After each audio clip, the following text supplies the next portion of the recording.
Sega.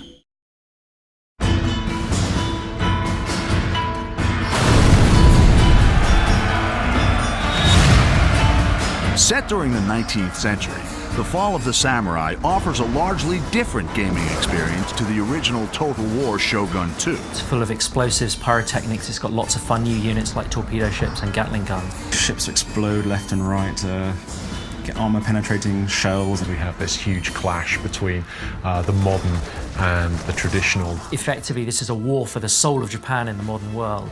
Torpedoes in the water, sir! In The Fall of the Samurai, the campaign map has been extended both further north to Hokkaido and to new island provinces in the south. Ultimately, at the end of the Boshin War, the shogunate forces were chased by the imperial forces into Hokkaido, forming the Izo Republic, which was kind of the last stand of the shogunate forces. The campaign map has been reimagined to reflect the new time period, with steam railways making their first appearance in a Total War game. Developing a rail network allows swift movement of troops and agents. You know, if you've got a Gatling gun factory, say, in one province at the end of the railway line, you know, within a turn you can get him right where he's needed at the front line.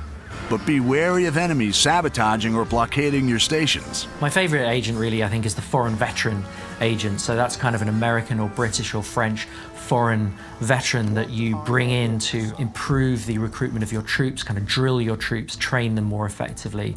And they can also challenge other agents to single combat. Well, I will defend my honor. The American, British, and French nations play an important part in the struggle for victory. Japan was rich in natural resources and obviously trade opportunity. The Americans were very keen on tapping this potential. You know, a bunch of Americans turn up and say, you will trade with us, and back it up with some gunboats. The construction of trading districts for Western powers will give you access to devastating units and advanced technology.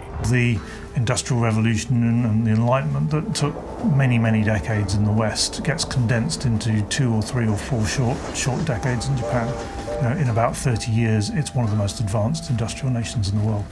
Instead of having to rely on expert swordsmen and people who you have very few of, you can train anybody to fire a Gatling gun. But the cost of modernization is great. You know, modernization means mechanized factories. It means the breakdown of traditional social values and social connections. Industrial development can breed discontent in the people and reduces the effectiveness of traditional weapons and units, such as samurai. A lot of people became more and more angry with what they saw as increasing foreign domination. If modernization, unhappiness becomes too much of a big issue, a region can suffer a samurai rebellion, which was something that actually happened in the 1870s, where a bunch of disgruntled samurai decided that all this westernization was no good and rose up against their masters, which I thought was quite nice.